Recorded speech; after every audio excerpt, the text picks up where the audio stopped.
I don't think that necessarily that much has changed, and it's indeed correct that the nature of inflation is different between the jurisdiction, but nevertheless the problems of potential second round effects, i.e. wage increases above what the ECB wants them to be, and inflation expectations, the anchoring, the problems are similar across jurisdictions, and as inflation is now predicted to stay elevated for longer, that speaks to a heightened desire by the ECB to take back control of the narrative.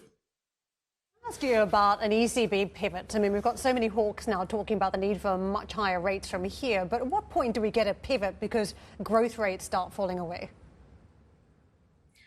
Yeah, I think going to a somewhat neutral territory, which is probably 1.5% in the euro area by year end. So going to neutral reasonably quickly is probably somewhat uncontroversial within the Governing Council.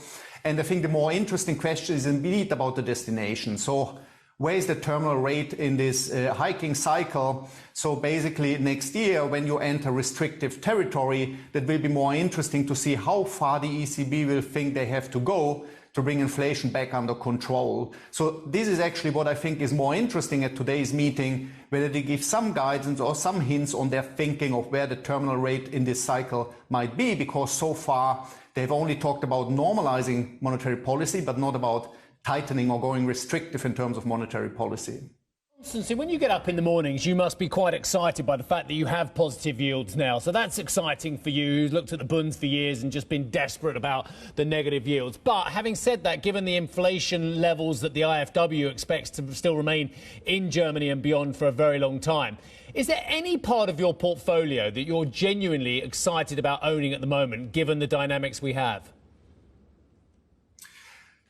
So yields obviously have moved higher quite considerably over the last couple of months. Also credit, so the riskier segments of the market have repriced to some extent. So all that speaks to somewhat more reasonable valuations than they have been a while ago. On the other hand, given the elevated uncertainty out there on the macro side, on the energy side, on the terminal rates for central banks, it's probably a bit too early to be overly optimistic and go all in, for example, when it comes to the riskier segments of the credit market. So you still want to probably have a bias in your portfolios towards a defensive positioning, towards upping quality, towards liquidity in your portfolio. So yes, we are somewhat more optimistic in terms of valuations compared to a couple of months ago, but certainly you wouldn't want to go all in at this point in time, given the uncertainties out there.